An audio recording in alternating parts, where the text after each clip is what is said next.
Berdiam diri usai diserang itu tentu bukan gaya Rusia. Setelah Ukraina menggunakan rudal jarak jauh AS dan Inggris untuk menggempur Rusia pada Selasa 19 November 2024 lalu, Kremlin membalas dan untuk pertama kalinya meluncurkan rudal balistik antar benua atau ICBM untuk menghantam sasaran strategis di Ukraina pada Kamis 21 November waktu setempat.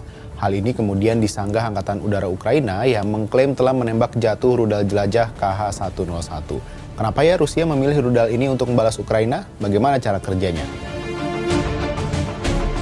Intercontinental Ballistic Missile (ICBM) atau rudal balistik antar benua yang ditembakkan Rusia berasal dari pangkalan rudal di Astrakhan dekat Laut Kaspia yang berjarak 1.000 km lebih ke sasaran di kota Dnipro, Ukraina. Kota ini adalah titik strategis yang dibelah sungai Dnipro dan membagi Ukraina menjadi dua bagian, barat dan timur.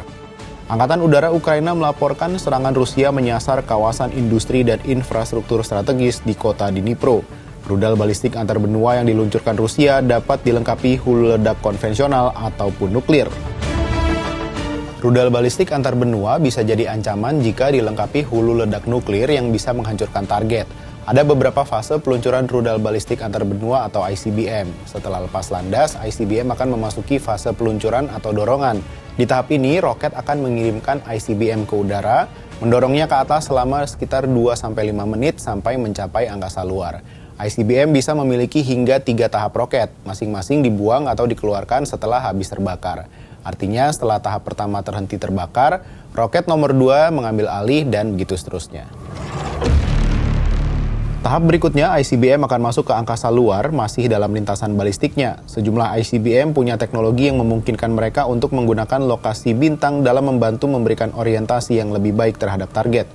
Di fase berikutnya, ICBM akan masuk kembali ke atmosfer lalu menghantam target dalam hitungan menit. Jika ICBM memiliki pendorong roket, itu akan dimanfaatkan untuk lebih menyesuaikan diri terhadap posisi target. Nah, media Ukraina Kiev Post melaporkan serangan Rusia nggak hanya memakai rudal balistik, namun juga rudal Kinzhal KH-47M2 yang ditembakkan dari jet tempur MiG-31K di wilayah Tambov, serta 7 rudal jelajah KH-101 dari bomber Tu-95 di dekat Volgograd. Dilaporkan juga terjadi kerusakan di kawasan industri, infrastruktur strategis yang diikuti kebakaran besar. Nah, ini nih salah satu kecerdasan strategi perangnya Rusia.